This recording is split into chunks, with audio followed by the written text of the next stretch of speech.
Neste programa. Pequeno, grande, de diversos tamanhos. Difícil quem nunca se interessou por ouvir rádio.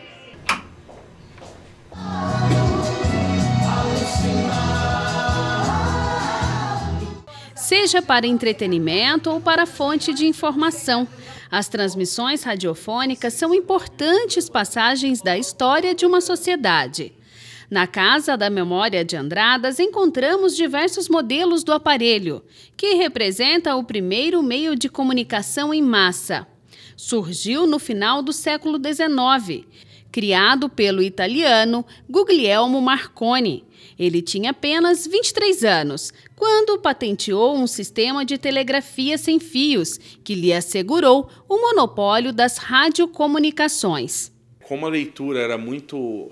poucas pessoas tinham acesso à leitura e escrita, o rádio foi o primeiro meio que conseguiu atrair a atenção, né, de várias e milhares e milhões de pessoas mundo afora, né?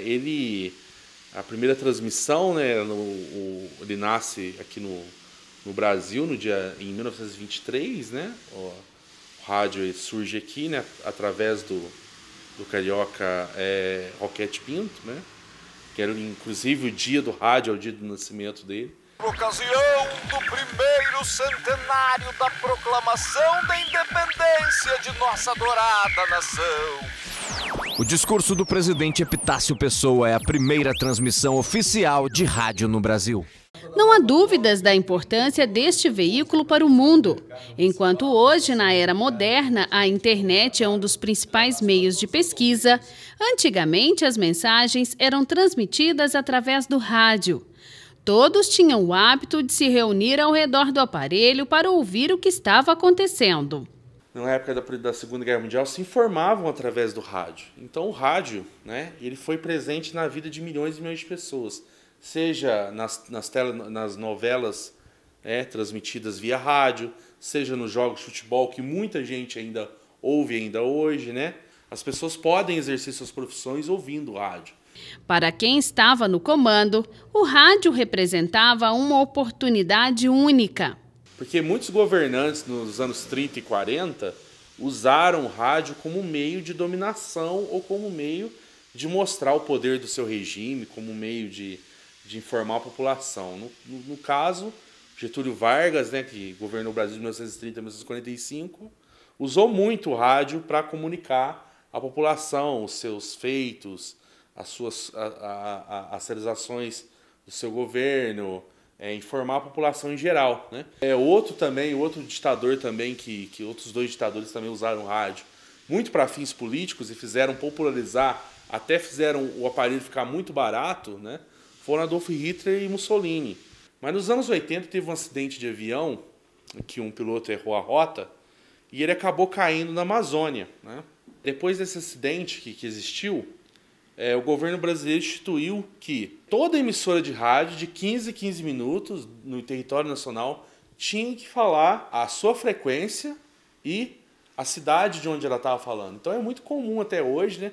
Toda a rádio de 15 em 15 minutos, de 20 em 20, vão falar a cidade e a frequência que eles estão. 9h30, hoje é terça-feira, 18 de setembro, Nova 106% Andradas, Nova FM fazendo amigos. Porque o piloto, nesse dia, ele reclamou que ele tentava achar onde ele estava na frequência do rádio e não conseguia saber por que lugar que ele sobrevoava. Até hoje, o rádio se mantém vivo. Com o passar do tempo, os aparelhos foram evoluindo, ganharam novos designs e formatos, mas não perderam seu charme.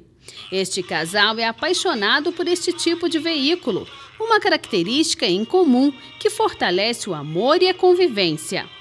Em cada canto da casa, encontramos um modelo diferente.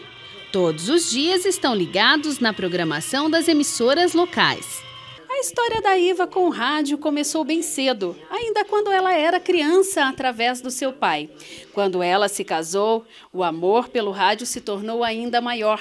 O marido dela, também adepto do aparelho. Foi quando eu conheci ela, né? Eu não sabia tanto que ela gostava tanto de rádio assim, né? Aí foi passando o tempo de namoro, né? Aí ela gostava muito de escrever carta para o rádio, escrever mensagem, né? E isso me cativou também, porque eu também gosto disso, né? E eu gosto muito de rádio também, então uniu o útil ao agradável, né? Levanto, já ligo o rádio. Às vezes estou deitada de madrugada, a gente liga o rádio, fica ouvindo. Porque o rádio distrai a gente, né? Se você está com algum problema, você liga o rádio, você ouve uma música, ouve os noticiários, que eu acho importante. Porque o rádio, a televisão é gostoso, eu gosto de assistir televisão, mas eu ouvir o rádio eu acho que é melhor ainda, porque se você vê as notícias da cidade, qualquer coisinha assim, a gente passa a saber. Se você pode ligar, participar de programas assim, eu acho legal por isso. Então, eu aprendi a gostar de rádio.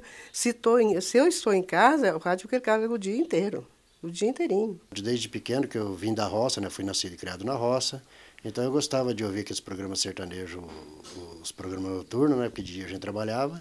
Teve um programa até que eu escrevi 3 cartas, mas podia pôr o pseudônimo, né? Então, eu coloquei, e por incrível que pareça, as 3 cartas ganhou. Então, aí ficou, a hora que eles ficaram sabendo, chegou o primeiro, segundo, terceiro lugar, cheguei lá, era eu, né? Eu falei, mas como assim? Aí eles foram ver e falaram, não, é você mesmo, né? Então, de tanto que eu gosto. Os mais pessimistas dizem que o rádio pode deixar de existir. Um mito para aqueles que estão sempre com o radinho ligado. Chegou a televisão, diziam, o rádio agora acaba, e o rádio persiste. Depois dos anos 90 vem a internet e o rádio persiste. E o rádio está aí, né, passando por gerações e gerações, na vida de muitas e muitas pessoas, né, que têm esse sentimento pelo rádio até hoje. E se Deus quiser, nunca vou deixar, porque o rádio para mim é tudo na minha vida. Nossa, eu amo ouvir rádio. Para mim, eu sempre vou ter um rádio, sempre, até o dia que eu morrer. Né? Não vou deixar. E pretendo deixar alguns, ainda que minha filha, esse aparelho que eu tenho aqui na sala, esse aparelho minha filha já pediu para ela, que esse aparelho já tem 40 anos comigo. E já falou para mim que quer ele. Então talvez amanhã, depois se eu partir, ela vai ficar com ela.